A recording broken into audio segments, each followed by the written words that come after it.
පින් එක ගියා බං. ඉරෝ? පින් එක. සුන්දරේ ඔයා කොහෙද නෙමේ? මේ අපේ ගෙදරනේ. තමුසේ මගේ කෝල් වලට රිප්ලයි එකක් නැති නිසා හොයාගෙන ගෙදර ආවා. තමුසේ මොකද ඔය කරන්නේ? මම මේ ගේම් එකක් ගගා හිටියේ. එතකොට මනුස්සෝ තමුසේ ෆෝන් එක අතේ තියාගෙන මගේ කෝල් මැසේජ් දැක්කේ නැහැ වගේ හිටියේ. ගේම් එකක් ගහනවා කියන්නේ එසේ මෙසේ වැඩක් නෙමෙයි. විශාල වැඩක්. මං කැමති නෑ ගේම් එක ගහනකොට මට පුරා කූඹියක් කරදර කරනවට. එතකොට තමුසේට මට වඩා දැන් ওই ගේම් එකද ලොකු. ගේම් ගැහුවට මං ඩබල් ගේම් ගැහුවේ නෑනේ සුන්දරි. කොල්ලොන්ගේ අහිංසක ආසාවල් වලට ඉඩ දෙන්න. මට ඔහොම කතා කරන්න තමුසේට කොහෙන්ද හයිය?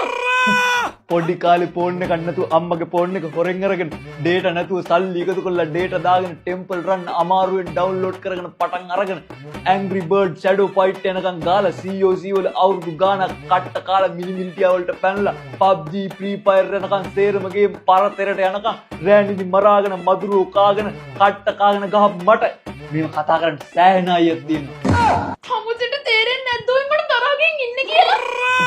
යාළුවන්ගෙන් CD ඉල්ලගෙන කැඩිට්ට පරණ කොම්පියුටරේට දාගෙන IGI වලින් පටන් අර Far Cry Prince of Persia පිස්සෙක් වගේ ගහලා Call of Duty වල ජීවත් වෙලා Vice City වල cheat code කොලේක ලියාගෙන යාළුවන්ගෙන් ඉල්ලගෙන තරු පහම අවුස්සගෙන ගාණක් නැතුව හිටපු මට කාගවත් තරවල් අදාළම නෑ මාත්‍යෝ.